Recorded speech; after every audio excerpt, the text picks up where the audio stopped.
Marcus Aurelius endures as one of history's greatest philosopher kings, who ushered in a Roman golden age by living the tenets of Stoicism.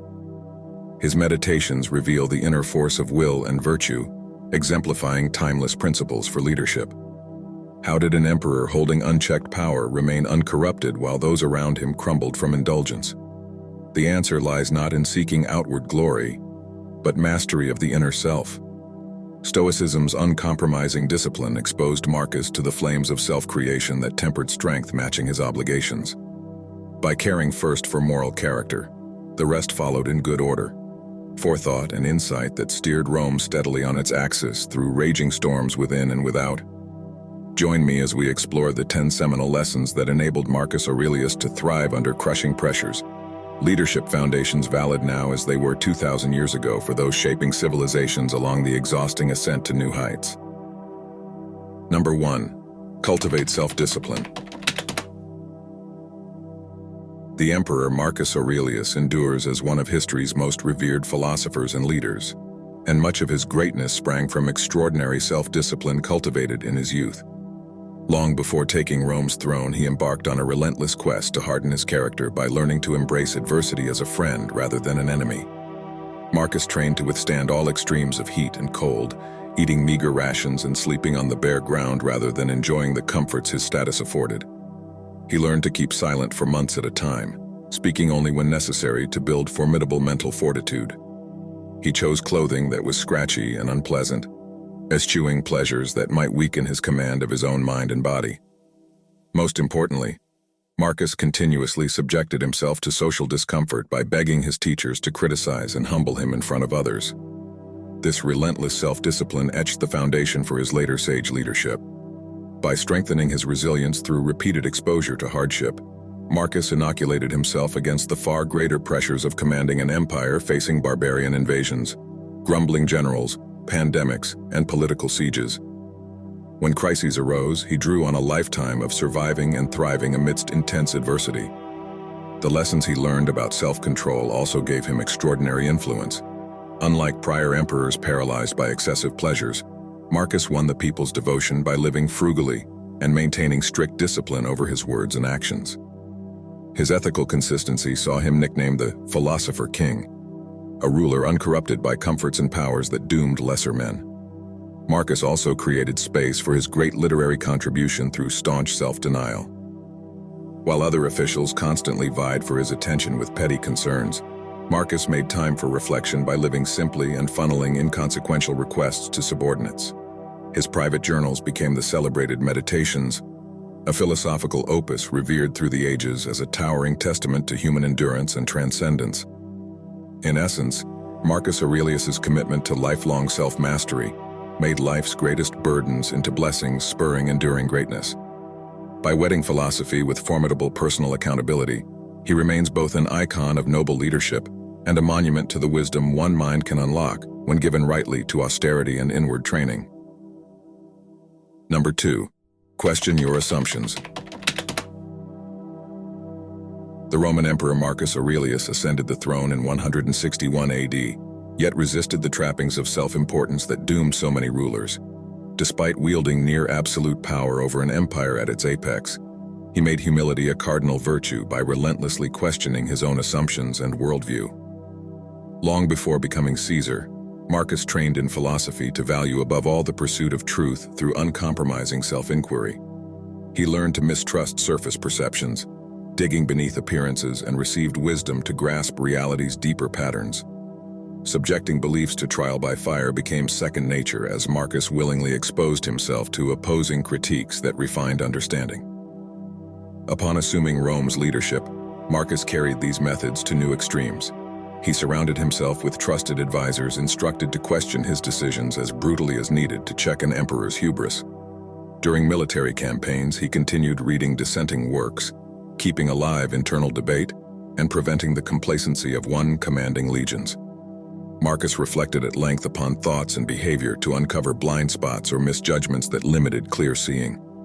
This ability to challenge internal assumptions proved invaluable, governing a polyglot empire beset by threats. Marcus avoided countless catastrophes through a willingness to interrogate biases that distort truth. When plague befell Rome, He led by example, seeking facts rather than scapegoats, improving sanitation over conducting meaningless rituals. As rebellions erupted on distant borders, questioning popular narratives helped identify nuanced solutions beyond violent suppression or retaliation. Through continuous self-confrontation, Marcus embodied a rare tranquility and wisdom under the unrelenting pressures of leadership.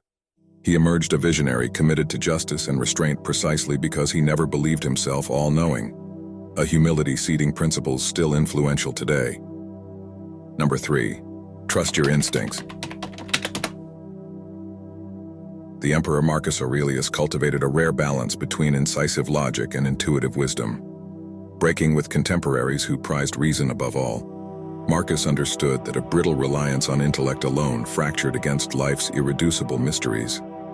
Instead, he came to trust equally the stirrings of instinct alongside empirical facts in navigating the uncertainties inherent to leadership. Marcus traced this integrative approach back to his early education under the tutelage of Rusticus. This storied teacher instructed Marcus in accessing deeper currents of insight through disciplined detection of subtle cues within himself.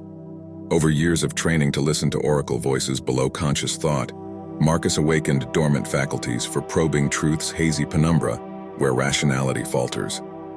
Upon assuming power, this fluid analysis proved invaluable amidst military quagmires and Machiavellian court dynamics, resistant to reason alone. Marcus synthesized lightning-flash hunches with unfolding events to anticipate dangers and opportunities imperceptible on the surface.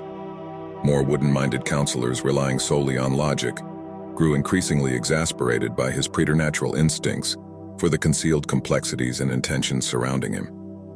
In his private journals, Marcus noted frequently the necessity to consult intuition's whispered wisdom before convincing himself solutions had already calcified. By counting personal revelation equal to argument, he embodied a nimble leadership style, adapting ably to fortune's inevitable surprises and reversals over the years of his rule. His reflexive trust in Sibylline signals from his own soul thus enabled balanced perspectives, eliciting justice along with security for the Rome he stewarded through tumultuous days. Number 4. Practice patience. The Emperor Marcus Aurelius became an exemplar of level-headed leadership through cultivating granitic patience amidst relentless frustrations. He immersed himself deeply in Stoic teachings on sustaining grace under complex pressures far beyond one's control alone, slowly developing an almost preternatural tranquility, no matter what chaos erupted across his empire. This formidable forbearance took root during Marcus's childhood education among Rome's leading Stoic philosophers and teachers. Surrounded by venerated individuals who treasured equanimity over volatile passion in all matters, he came to view his own impatience and anger as symptoms of a peripatetic, undisciplined mind. Marcus thus trained rigorously under mentors renowned equally for welcoming adversity as opportunity to strengthen integrity when less-centered men became unbalanced by misfortune's rude shocks. Once assuming power himself, Marcus found an opportunity to test this principle daily when buffeted between a toxic mix of incompetent subordinates, bloody invasions from hostile tribes, alliances weakened by internal decay alongside simply fate's whims upending the best strategic designs. Yet whether facing barbarian hordes along the Danube, slave revolts leaving Syria in ashes, or betrayal by once trusted friends, he met troubles with fiery determination leavened by unhurried rationality and control, always discerning the wisest path, aligning humanist ethics with often painful duty. This resilience awed those bracing for rash overreactions or emotional eruptions from a leader beset from all fronts. In essence, Marcus ultimately tied stability of Rome's very fate to his transcendent poise over 17 difficult years at its helm. Without flexing the stability to weather both external storms and internal egos around him, history might have veered wildly on its axis, changing the progress of Europe irrevocably. But in patience, he discovered means for navigating uncertainty's waves that could so easily shatter those focused only on instant impacts without appreciation for what future blessings lie beyond the breaking. Number 5. Lead by example. Marcus Aurelius steadied Rome in tumultuous days by fiercely committing himself to the same exacting virtues demanded of citizens. At a time when corruption ran rampant among the elite, Marcus won enduring respect by living his philosophical principles with rare humility, equanimity, and discipline. This stalwart consistency originated in his epic upbringing under vigilant tutors who cultivated rigors and restraint. While other noble youths chased empty pleasures, Marcus rose before dawn for long days over dense texts on ethics alongside training in oratory, diplomacy, jurisprudence, and self-denial. He continued philosophical education even as emperor, starting mornings not with banquets but more humble study amongst advisors committed to wisdom and blunt honesty. Upon inheriting rule over the civilized world's capital, Marcus rejected any exemptions from the austerity and integrity he held as models for subjects. He dug latrines alongside common footmen when sewer systems failed during floods, walked city streets shoeless when goods grew scarce, and opened palace grounds for refugees of war and disease.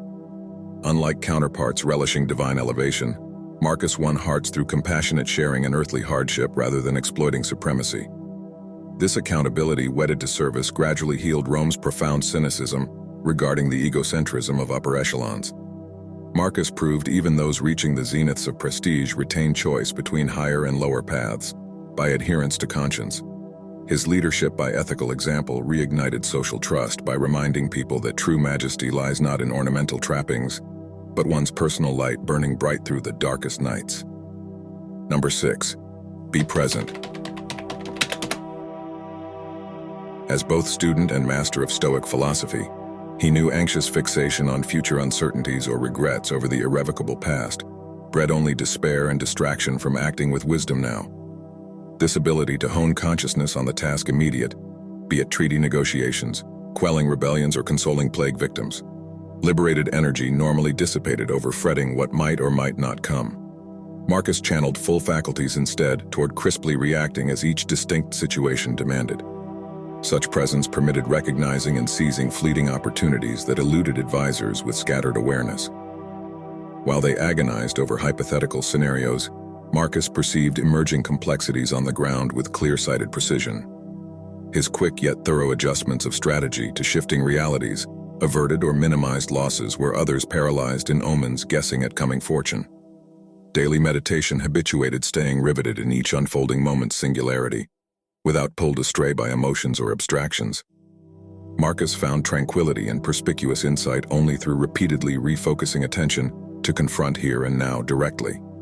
This discipline forged a supple consciousness able to flow with the world's dynamic patterns, rather than rigidly imposing static models doomed to failure. Release of anxious inner turbulence cleared vision to handle turbulent outer events.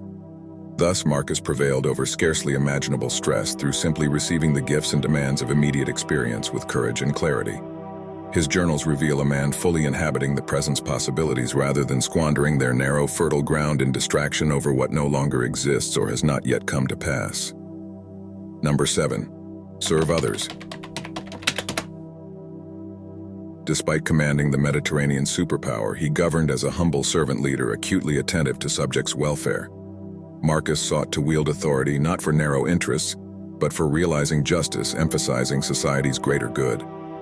This orientation took root early in teachings absorbed from his mentors Fronto and Rusticus. They instilled Marcus with duties inherent to privilege, stressing that noblesse oblige meant conscientious stewardship of resources to aid Rome's most vulnerable. Later as emperor, each day's first task was consulting with common citizens about improving their daily conditions rather than answering elites seeking favors. When catastrophes struck, Marcus responded with immense personal sacrifice rather than hiding behind comforts of the throne. During devastating floods, he worked manually for days alongside rescue crews to repair critical infrastructure, refusing shelter until the hungry received bread. In battling enemy incursions, Marcus led bloody campaigns from the front, foregoing far safer command posts to share fully in troops' dangers and deprivations. This servant orientation outlived Marcus to inspire later leaders dedicated to earning authority through compassion versus demanding obeisance. He walked the talk of making his inner light a beacon during dark nights of crisis, rather than using power to shield himself behind high fortress walls. By committing himself wholly to service and shouldering more burdens as station rose, Marcus redefined both the human potential for greatness and the purpose of leadership for millennia hence. Number 8. Pursue virtue and justice. Marcus took to heart philosophy's core tenets upholding truth, justice, wisdom, and moderation as essential pillars both for individual excellence and enduring societal order. This drive for moral purity at scale ultimately seated his controversial yet often courageous hand at the empire's helm. Unlike magnates and officials focused on consolidating power, Marcus committed to governing as a philosopher-king after the legendary Plato's model. He surrounded himself with advisors clear-eyed rather than compromised by political expediencies or privilege-preserving agendas. Laws under Marcus grew decidedly more humane, abolishing torture and brutal spectacles, protecting slaves, widows, and children from exploitation. Marcus himself modeled the discipline and accountability he demanded of subordinates. While previous rulers indulged excesses behind high walls, the emperor walked barefoot to feel citizens' pains, welcomed critics with open ears, and answered all correspondence personally to remain grounded in everyday struggles. Even at war encamped along wintry frontiers, each evening Marcus meditated and wrote at length on virtue's struggles and triumphs that day. In a corrupt age, this obstinate devotion to principle over popularity or ease won Marcus legions more devoted than mercenaries bribed into service, and his incorruptible pursuit of justice seeded inspiration enduring through centuries of capricious, often cruel leaders, unable to grasp that a true sovereign serves the soul's conscience first. To Marcus, nobility and authority flowed from one fountainhead alone: virtue empowered by wisdom, untiring compassion, and commitment to truths both inconvenient yet self-evident. Number 9. Connect to nature. Surrounded by nature's majesty, traveling alongside military campaigns, Marcus Aurelius unearthed lessons for leadership and tranquility through contemplating life's most untamed places. He studied flowing streams and mighty rivers the way later scholars would parse history's great libraries, finding direction within wild things untouched by human complexities and rationales. This lifelong dialogue with the elements matured Marcus's unique brand of practical wisdom, rooting decisions in nature's deeper patterns, rather than just narrow political analyses. As both emperor and philosopher, he discerned how civilization itself operates much like intertwined ecosystems, where disrupting delicate balance between components big and small proved ignorant and often catastrophic. Consequently, Marcus governed with ecological savvy during volatile eras to become Rome's most humane yet far-seeing ruler. Where reactionary voices called for massive military crackdowns against upstart barbarian tribes, his crises responses weighed interconnectivity and unintended consequences that ripple across even the mightiest societies. Marcus moved frequently not through coercion alone but addressing underlying disorder sources. Beyond statecraft, Marcus's writings brim with ecological appreciation even amidst wartime violence threatening his rule. He found consolation recalling wild olive groves, herds of deer glimpsed on long marches, the purity of high snow melting into mountain lakes. By perpetually seeking nature's counsel, he anchored fortunes to deeper bedrock than mankind's ephemeral conflicts and concerns. And this granted him resiliency, serving all who relied upon his strained yet steady hand at the tiller through 2 messy decades in power. Number 10. Reflect on yourself. Long before ascending as Rome's foremost emperor, Marcus Aurelius showed early fascination for rigorous self-examination quantified by detailed journaling. He filled tablets endlessly analyzing decisions, equanimity gaps, writings, and even dream symbolism, seeking always deeper self-awareness. This compulsion powered extraordinary personal growth that later anchored Marcus during rule over civilization's greatest empire. Unlike counterparts distracted by wealth, intrigue, and grandeur surrounding them, Marcus continually plumbed his inner depths for wisdom greater than pleasure or status could grant. He drilled into the bedrock beneath appearances and ego, carving out massive interior freedom which enabled acting for truth and justice, once external power was conferred. Marcus explored existential terrain so foreign to rivals that they hardly recognized the sage for being anything like themselves when they came begging for mercy or favors. Marcus's awakened governance emerged directly from explorations tracing vulnerabilities' curled tendrils through his own shadows. This inventory seeded radical policy reversals against inherited cruelty, groundless marginalization. Marcus granted seats to the unseen, lent ears to the unheard, honored the humanity in peasant and criminal alike, cultivated through suiting wisdom over convention. By addressing wounds in himself first, he gained necessary clarity to redress suffering. He saw a magnified writ across the land. In the end, Aurelius towers immortal today from one act above all, choosing reflection over rulership's glittering distractions. He walked alone, nightly examining if integrity kept pace with ascending obligation. He continually held actions next to noble ideals. Through bold inward adventures, Marcus evolved further, not just as a leader, but as a human fully inhabiting questions exceeding tidy explanation. Thus, the inner empathy and vision ripened that his era desperately required. If you are listening to this, thank you for staying till the end. If you feel any of these Stoic lessons resonated with you today, feel free to start a Stoic discussion in the comments. I welcome Stoic discussions as they are what the great Stoics like Marcus Aurelius and Seneca advised for. As we stated before, if you're interested in Stoicism and self-improvement through the great Stoics like Marcus Aurelius, then our Stoic newsletter, which you can join in the description, is perfect for you. If you enjoyed the video, don't forget to like, and if you want more content like this, subscribe and hit the bell. Thank you for watching, and as always, I hope you find peace and serenity in the Stoic ways.